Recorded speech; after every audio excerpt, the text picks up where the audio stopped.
From Gregory to Gallimore. From Gregory to Gallimore. What's going on here? Mike Fisher reporting from Phoenix, Arizona, where the Cowboys have sustained a defeat, 1916, second preseason game to the Arizona Cardinals. Meaningless there, but meaningful in terms of one injury that looks serious and one injury that caused a starting player to not even bother showing up in Arizona. Mike Fisher reporting here. Thanking you, by the way, for following us and subscribing to what we do. Tell your friends in Cowboys Nation who want the straight dope, no bullsh. This is where you get it. And let's get it on the subject of Randy Gregory and Sir Neville Gallimore and the rest. Gallimore exits the Friday game with a significant injury. That's what Coach Mike McCarthy has called it. A significant injury to a defensive lineman who played, and then another bit of injury news regarding a defensive lineman who didn't even show up. Dallas comes away from this game listing 5 players with injuries, most notably a projected starter at defensive tackle in Neville Gallimore. Quote from Mike McCarthy, "I'd put it in the category of significant, but really until we got all the scans, I won't diagnose it. I don't have a timeline." But the concern in McCarthy's voice was apparent. Gallimore left the game, first series, with what we are told is a hyperextension of his left arm. But it looked painful and it looked nasty.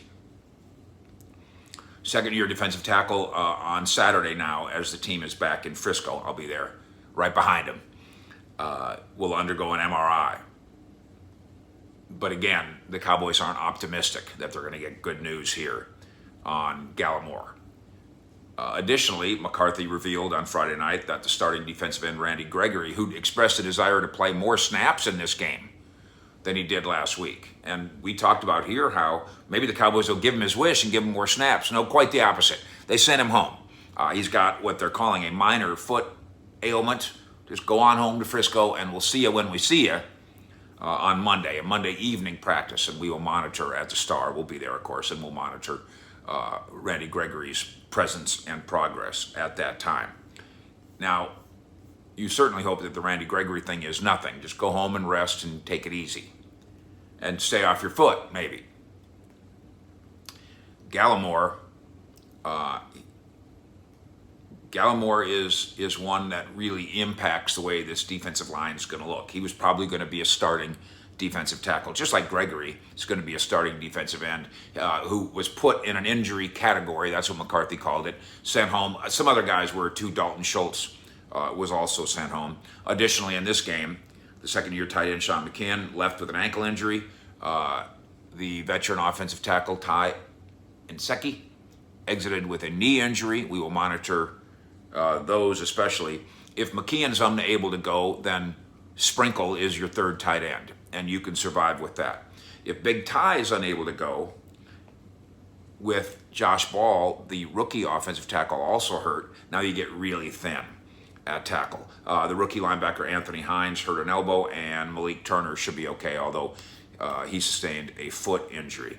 We did have the positive progress of quarterback Dak Prescott in his pregame workout. You can see the video of that. You can see the work and my report on that. Search it out here on the Fish Report.